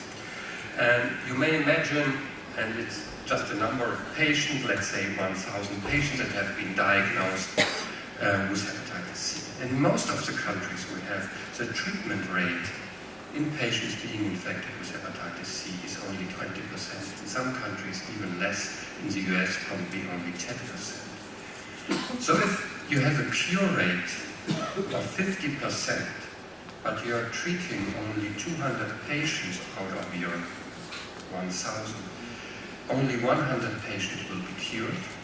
This means for the total, you have only a 10% patients being cured that affect the global disease burden. We always feel if we have a 75, 80, 100% rate, this will impact what we can achieve with respect to reduction in disease burden. But you see, even if you have a cure rate of 75%, this will only change a 5% benefit, and if you have a 100% cure rate, it will only give you an increase of a 10% benefit. And now you have to keep in mind that probably for every 1,000 patients being diagnosed with Hep C, there are 1,000 patients not diagnosed. So this even lowers what you can achieve by the treatment with respect to the global burden. So is it really possible to reduce hepatitis C virus-related mortality by treatment?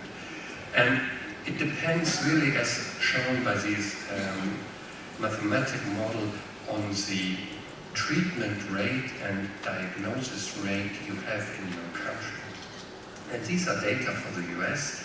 So with the current strategy, even if you have an 80% cure rate as shown here in blue in comparison to a 40% cure rate, you will not alter really the liver-related treatment mortality as compared to no treatment. There's only really a minor benefit. Only if you increase your rate of diagnosis and the number of patients being treated, then a higher cure rate will have a significant effect on the liver-related mortality. And these are the data for Europe. You see, with our current strategy, this means dual therapy. It's not the current strategy, it's a strategy we had before with only the two substances, PEG and RIBA. We had a reduction in hepatitis C virus mortality depending from the country to, let's say, 4 to 15%. This means, depending on the prevalence of your country, if it's 100,000, 5%, you can estimate in the range of 200,000, 300,000 people being infected in your country, that even these 5% mean a significant number, 5,000, 10,000 patients not dying every year to your treatment strategy. And this is something. But you see again, with the PI-based strategy, you may improve it a little bit, but a much higher reduction in mortality is achieved if you increase your screening rate, if more patients being diagnosed and then treated. So what about the future epidemiology according to treatment efficacy and treatment rate? And these are all models, but I think in a way these models will tell you some truth. And this is expected here. I will give you an example for Germany. The base rate we have here for treatment and the number of infected people, and you see, even with our current rate, as I've shown you, there will be a decline in the number of people being infected. If you have decreased efficacy, you will even further improve, but if you have a better screening strategy, we are nearly reaching the level where we can eradicate the infection. And this has a huge impact on disease burden. And again, you see here liver-related deaths, liver cirrhosis, hepatocellular carcinoma, so giving the optimal curve, high efficacy treatment, high screening rate, really the disease burden can be significantly decreased. And I would like also to show you here the data for England calculation. You see, because there's a different strategy in treatment and the treatment rate is probably lower, even with more effective treatment, you will not see such a big difference as in Germany, but if in the same way you increase your screening strategy, you will see the same effect in England. So to summarize how we do go from here, I think we have now very effective treatment strategies. You have seen that the overall success is depending not only on your treatment efficacy, but also on screening rate and treatment rate. There's a need for further increased treatment access and barriers to treatment must be reduced.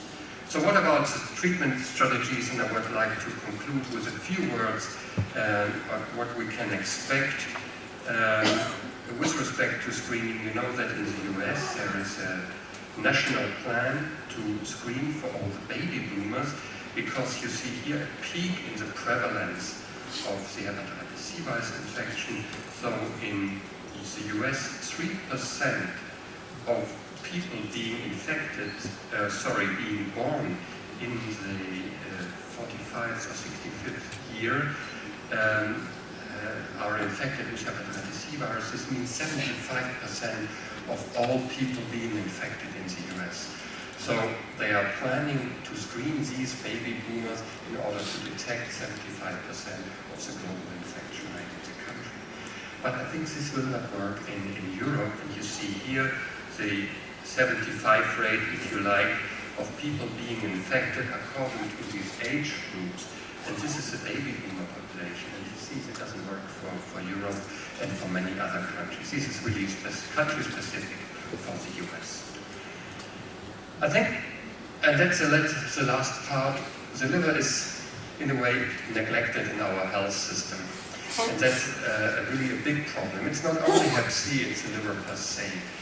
And in Germany, and probably in every other country, there are health preventive measures. They are aiming for, also the payers, go for a checkup, see whether you're healthy. But when you look what will be done in these people, and in Germany this is recommended for all the people being the age of 35 plus, they are doing a medical history, a physical examination, it's all excellent, but they have only the blood level, the cholesterol and glucose, they're checking urine, it's a final consultation, but the liver doesn't take part in this examination. Therefore, we're interested, why not combining this health check with ALT measurement and B and Hep C screening? I can tell you that up to 15% of the people being checked had elevated ALT levels. And we know these people have a liver disease, whether it's fatty liver disease or whatever, that we're not aware of.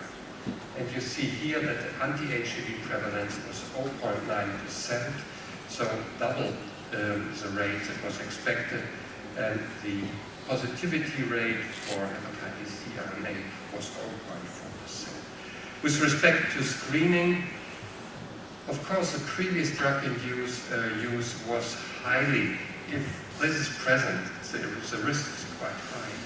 But also migrants and blood transfusion turned out to be significant. So only by three minor questions, have you ever used drugs? Have you ever had an operation and blood transfusion before 92? And are you from a country with a higher epidemic of hepatitis C? And this can be done really in several seconds. You will define a certain risk group for Germany. But I think this has to be done for every country. So I thank you very much for your attention.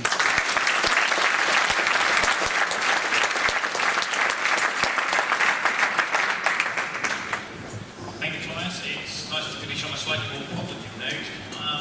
Before we have a quick round of discussion, I'm going to look to 2020, and Inigo Bantiel and Eileen Gardini are going to give us their views on 2020 hepatitis C case closed. Thank you, Graham. Ladies and gentlemen, it is an honor and a pleasure for me to speak here and present a presentation that was co-fabricated by my colleague Ivan Gardini and myself. So the question, will hepatitis C be a closed case in 2020? We've seen a lot of data and a lot of pros and cons. One thing is certain, the face of hepatitis C is changing. It used to be a dramatic, long-term diagnosis with an impact on all aspects of life. And that does not only include the liver disease, obviously, but also extra-hepatic symptoms, depression and fear of the future. Many people are in a state of shock after diagnosis. The stigma of the disease, as well as very limited treatment options with many side effects. Now, what is the ideal scenario in the future? Will hepatitis C just be a minor nuisance? Will patients with a new diagnosis get to hear this? Don't worry, it's just a little Hep C infection. Take this pill for 4 weeks and you'll be fine. Will it really be that easy? Let's look at the potential first, before we raise some questions about it.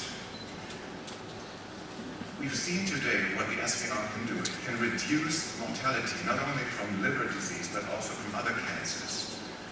And we can reduce the incidence of HCC, the number of liver transplants that are required. Life quality often improves or can be maintained. Work productivity, another issue that has not been talked about. Someone who's not getting chronically ill is able to work for longer and contribute to the economy. The efficacy in patients who used to be hard or even impossible to treat until recently, that's a dramatic change. And knowing all this, patients seem to be much more willing to go on these new treatments, and also people who may be at risk may be more willing to get tested in the first place because there's much more hope for them in case they have a positive diagnosis. And finally, people with SVR can consider themselves cured, which is a major message.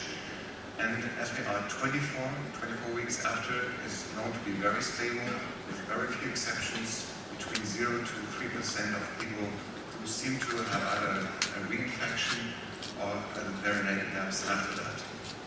There have been long-term observations from the early 90s, people who got a cure back then are still negative.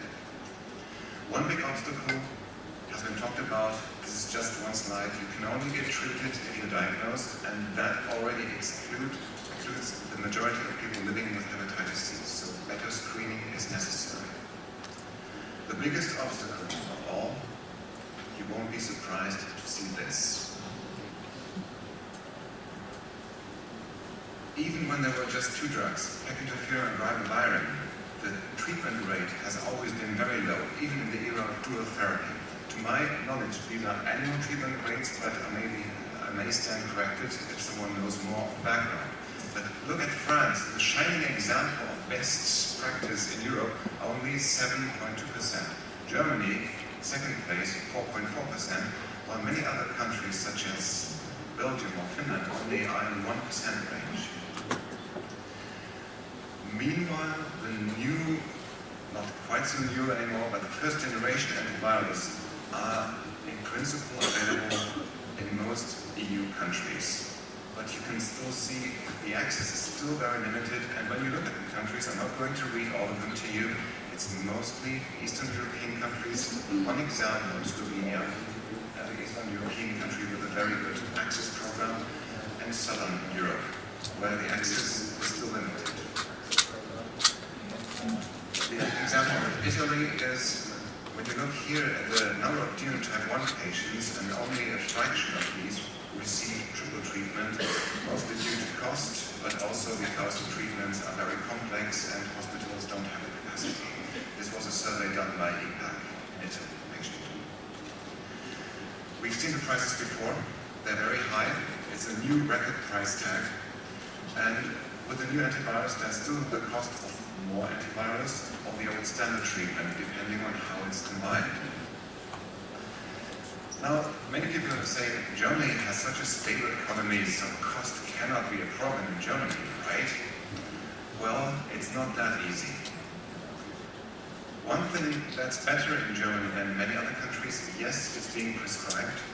Yes, there's at least one doctor here in the audience who confidently prescribes it and has not seen any problems with insurances. But the political debate about the pricing is not over yet. And when the first generation antivirus got approved, it was a paper-thin compromise to actually accept these drugs had a benefit. And the debate among the stakeholders, insurances, went as far as questioning if SVR is really a cure and if it's really necessary. And whether these fears are justified or not, it's not really clear, but many doctors are afraid if they are too generous in prescribing new expensive drugs that they may get very high payback claims from insurances, which basically means the insurances ask for the whole money back from a doctor. If that would happen several times in a row, that can easily ruin a doctor. So far, I have not heard of any such cases, but we will see how it goes. What helped in Germany was that two associations, both of local gastroenterologists as well as clinicians, have given out recommendations, and they responded very fast to the approval of Sovaldi. And they said it should be used instead of telaprevir and boceprevir now because of the better side effect profile and the higher efficacy. And we believe that this has made prescribing the drugs easier, somewhat easier. And something similar has been observed in the US too, where ASLD and ITSA responded very fast to the approval of semaglutide and Sovaldi. Talking about price, there are possible solutions on the horizon. Of course, we would request the companies who are involved and the companies who will be involved to lower the overall prices, because this will also increase the political will to screen for hepatitis in the first place. It is an obstacle. Many governments are afraid to create new patients by not ignoring them any longer. And there have been other solutions. There have been pay programs for uninsured patients, such as in the US. There's the Global Access Program by Gilead, and generic sofosbuvir is available and will be made available in India and up to 60, possibly many more middle and low-income countries at a much lower price. And there have been separate deals with national governments, namely India, with an estimated price that could be between $2,000 and $2,500, and Egypt with an all-time low so far of 900 euros only per 12 weeks of sofosbuvir. That's about 1 to 2% of the price we would be paying in Germany. Unfortunately, Eastern Europe is not covered by the Gilead Global Access Program as far as now. Now, one question, and I'll leave this question open: will there be reimports? Will there be treatment tourism? It's quite possible unless the prices are also lowered in the EU. And the reimports, of course there will be countermeasures to prevent that, but there's a lot of money to be made if the drug is very cheap in one country and can be resold at a very high price in another. So things will happen, whether it's legal or illegal. The temptation to make money will be way too big to ignore. More open questions apart from screening and access. One pitfall may be that in the future, even if treatment gets easier and a local GP can prescribe the treatment, take this pill for 4 weeks and you'll be fine, that people do not take hepatitis C seriously anymore. As you can see, one of these skeletons clearly had a follow-up issue, while this one seemed to have an issue with his adherence. And these are actually the concerns. What will happen if less experienced doctors can prescribe the drugs and they assume they work anyway? Will they just send patients away and not follow them up at all? Will they just check for short-term SVR, SVR4, SVR12? We know SVR12 is a great final marker for studies to finish them fast, to get the drugs approved faster, but still up to 6% in a historical meta-analysis relapse between SVR12 and SVR24. These are interferon numbers. So we should keep following up patients. And relapses after SVR4, they are very rare, but occasionally they happen. The second pitfall, we don't see it now. In the new trials, people are enthusiastic, patients are highly motivated, and the adherence is excellent. But the question is, what when the novelty value wears off? What when it's nothing special anymore, that the drugs have no side effects? Will there be patients who simply forget their treatment because it's considered not to be such an issue? So awareness work will still be necessary for all of us in the future, both the doctors, the specialists, and the patient groups. And it needs to be, especially for non-specialist doctors and patients. Another open question is, does virological cure really solve each and every problem for our hepatitis C patients? And the question is yes and no. It depends. We have seen that many people have reversal of fibrosis, even cirrhosis to a degree, but we also see some people still have liver cancer occurring later, especially if they are cirrhotic at the time they have an SBR. So we should continue to observe these patients and not forget that. The guidelines recommend that already. And there should be continued education for patients and general doctors about this risk. The other question is even more controversial. Does it mean every problem goes away when you lose the virus? What's widely known and accepted is yes, the quality of life, it does go up when the virus goes away. And this is likely also true for the new antivirus. There are some early data about sofosbuvir and ribavirin, with or without interferon, with improved fatigue. What's not so well known and not generally accepted, and you need to look closely in the life quality studies to find it, They suggest that if treatment fails, some people feel worse than before, and that may be a number of reasons. The obvious one is the psychological impact, the shock and disappointment, but there may be more to it. There may be the disease that progresses because it couldn't be stopped, and maybe there are unknown long-term effects of the drugs. And other things are things we as patient groups get to hear on our helplines. Not all symptoms seem to go away when the virus is gone. And again, I'm not sure if all of this is psychosomatic or a different disease, or maybe some unknown late effects of this virus that we do not understand yet. And if there are some enthusiastic investigators in the audience, this would be a challenge and a proposal to look into this. What should be done in this area is life quality and extrahepatic manifestations after interferon-free SVR. That should be followed up too, long-term ideally. We should explore options to improve life quality in patients without SVR, namely of course, but also if they still seem to have symptoms after SVR, to find out, is that a different disease? Obviously hepatitis C does not protect you from having another health problem, or is that still a late stage consequence? And we still need to educate stakeholders about extrahepatic manifestations, because health politicians and insurances and many general doctors are not aware that they even exist. But you can always refer them to the medical guidelines of EASL and others. So to make the most of new antivirals, there are some more solutions and some more missing pieces. Guidelines help with the prescriptions because they can encourage payers that it's worth reimbursing them. We've seen the example in the US and we've seen the example in Germany.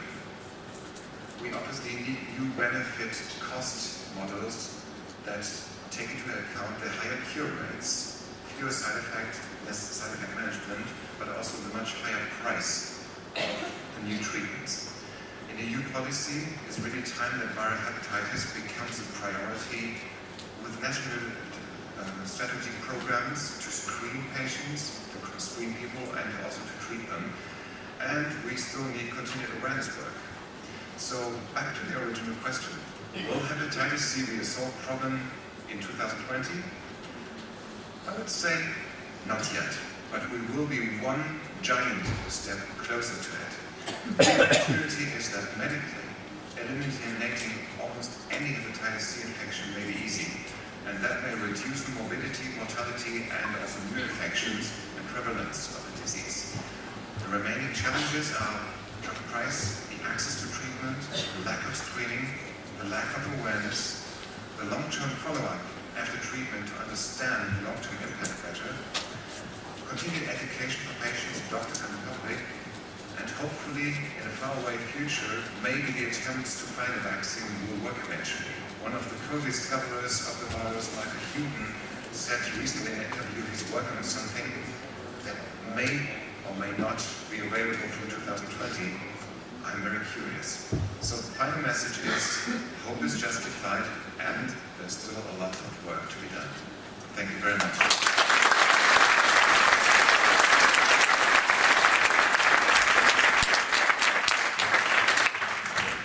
Inge, thank you very much indeed.